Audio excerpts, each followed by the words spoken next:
গেলাম এর ভিতরে বড় বড় সার ওগল এই 5 জন দেখতেছেন আমার গলায় এই 5 তারা বড় বড় সার ওগল জোর করে নিয়া গাড় ধরে ধাক্কা দিয়া বার করে দিতেছে। আল মুসলিম গ্রুপ 1 নম্বর গেটে আইসে দেখি লাহালাহি লোকের কোনো অভাব নাই। কি হয়েছে? আমাদের চাকরি নাই, আমাদের চাকরি থেকে বার করে দিছে।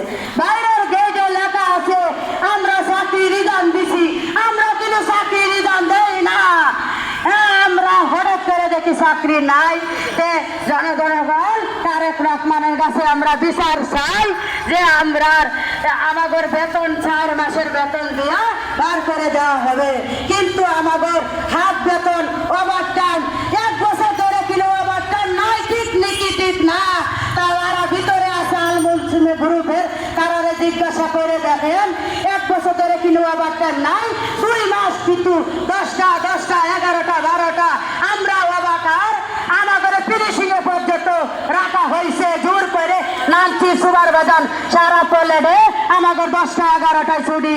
আমরা বাসায় এসে না পোলা পানের সেবা যত্ন করবো, না স্বামীর সেবা যত্ন করবো, না রান্না বান্না করে খাবো।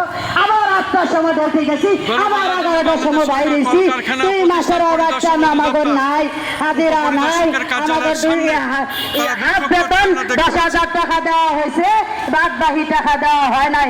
আমরা আপনারা কাছে চাকরি ফেরত চাই, নাহলে 4 মাসের বেতন ফেরত চাই।